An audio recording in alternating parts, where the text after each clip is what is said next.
Oh, baby, you got what I need, but you say he's just a friend. But you say he's just a friend. Oh, baby, you. We're talking Empire, baby. We're talking Empire. What Remains in Bestial. I think that's what it's called. Well, anyway, in spoiler review. Empire spoiler review. You guys have been warned, so let's talk about that Empire. And I've noticed throughout the seasons, what really, because I haven't reviewed the couple of episodes, I'm just reviewing this episode and onward, but I've noticed that the real stronghold in Empire, and I think everybody could agree, is the relationship between Cookie and Lucious. But Lucious is such a bastard. I mean, he's such a piece of shit. Especially in the start of this episode. Especially when Anika is like, talk to him. Like, I gotta get out of the house. I've been here too long. Your crazy ass mother, like, wants to kill me. And then Lucious like, oh, yeah. Oh. Hey, baby, did you find the earring? Like, that. What a piece of shit, right? What a piece of shit. What a piece of work. The one thing that I don't like about Empire is the kids. I think Jamal's cool, he's fine, but he's too goddamn emotional, he's kind of a crybaby, honestly.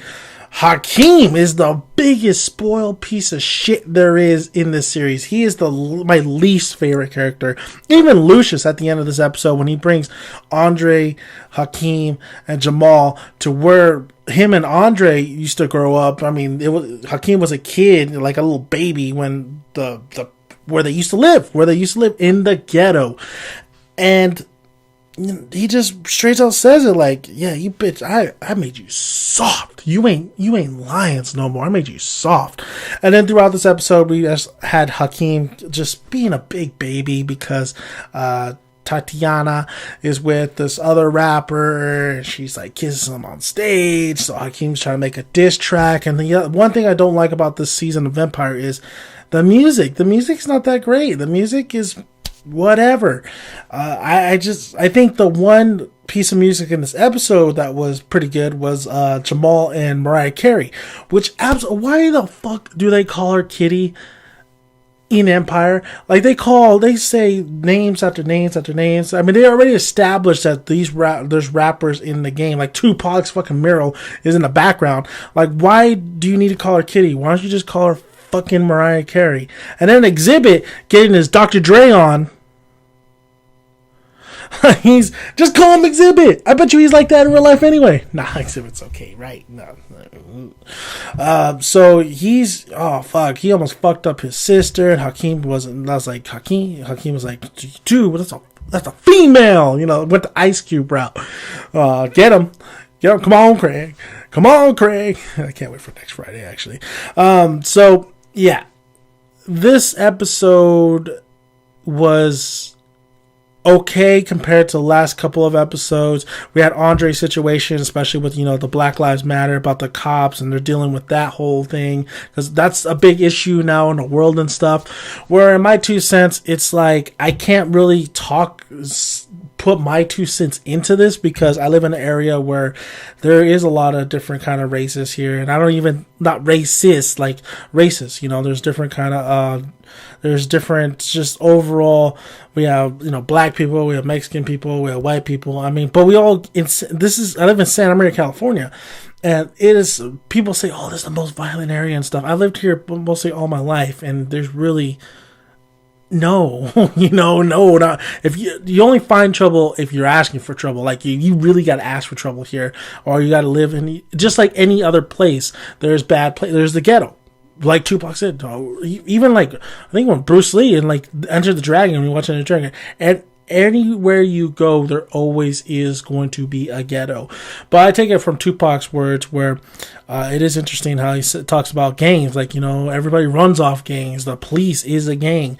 But then again, everybody thinks the police is, sure, yeah, they definitely, there's lots of places that racism is really real, and there is police officers that are corrupt and stuff, but then not everybody is not all police officers like that. There is somebody who probably, they're humans, they probably talk within each other like, yeah, this is getting out of hand. I mean, I've encountered a lot of, not a lot, but I've encountered police officers where they're the nicest people in the world, you know? They're like, hey, just, you know, calm down on the speed, and just overall like that. But that's why I say I can relate to this matter that Andre is definitely going through, because I never tried to get in super big trouble, even though I am a fucking rebel without a cause. But not only that, I live in an area where it's just, that's not what it is. It doesn't happen as much as other places, like maybe LA or maybe in Atlanta or definitely around over there.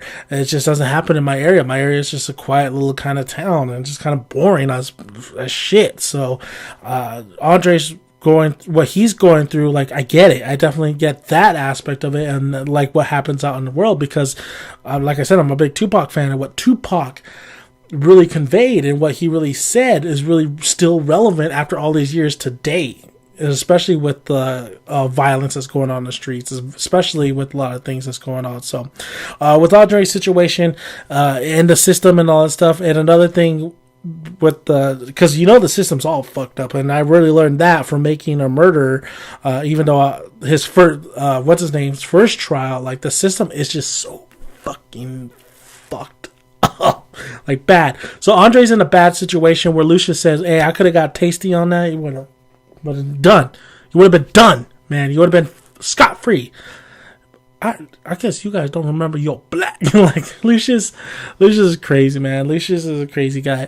Jamal still suffering for PSD or something like that, where he's still feeling that Frida shot and that Frida gut. He can't sing. He can't sing no more live on stage. He does do a record with Mariah Carey, or a single with Mariah Carey, and just streaming it. And Lucious gets to his 10 million subscribers, which he needed, because if he didn't, then it would have been an epic fail. Jamal visits Frida. I really do think, I feel bad for Frida's character overall. I hope she comes back to become like kind of a main cast again, because she was a great character, and she had bars, man. She had bars. She could spit. I feel like she was the only one out of all these people in Empire that really was believable when it came to rapping and stuff. Hakeem he makes me believe that he's like a tiger. That's what I'm saying. But overall, I just, and it makes me feel like Hakeem was what dated Kardashian. That's what I'm saying. But Frida made me really kind of listen, and that's what Lucious wanted. He speak from the streets, speak from the heart. Frida had that shit, so I'm hoping Frida somehow bounces back from this. Cookie, gotta love Cookie. Oh man, I love Taraji P. Henson. I would love to meet her. She, baby boy. I would love Tyrese to make in a cameo, please. But Cookie is still awesome. I really do get the sense when she's with this what is his name, Andre or something like that. Not Andre. I forgot his name. The guy who's pretty much doing a bunch of helping the kids to go to college and stuff. Like, when she's with him, I feel like this is a different relationship than she had with the bodyguard, and especially with Lucious.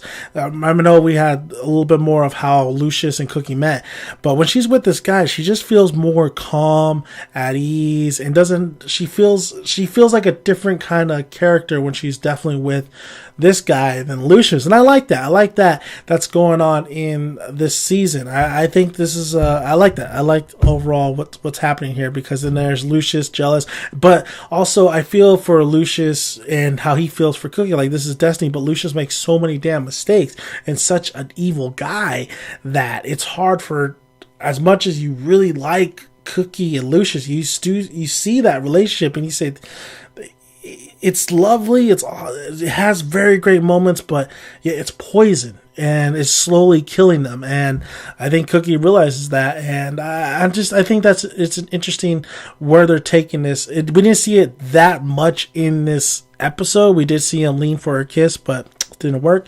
But it's very, very interesting where that's going on, what they're trying to do there.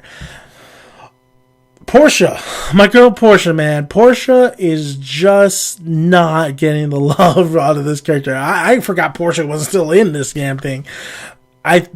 Maybe it's a little hint, like the guy Lucius' stepbrother's like, oh nah, don't worry about her. But maybe that guy, his little rookie cop or whatever, his little buddy, his his buddy with him, maybe he says, maybe Portia does have secrets, because Portia does. Portia is the assistant to Cookie. Portia knows a lot of shit, so why wouldn't you go after Portia?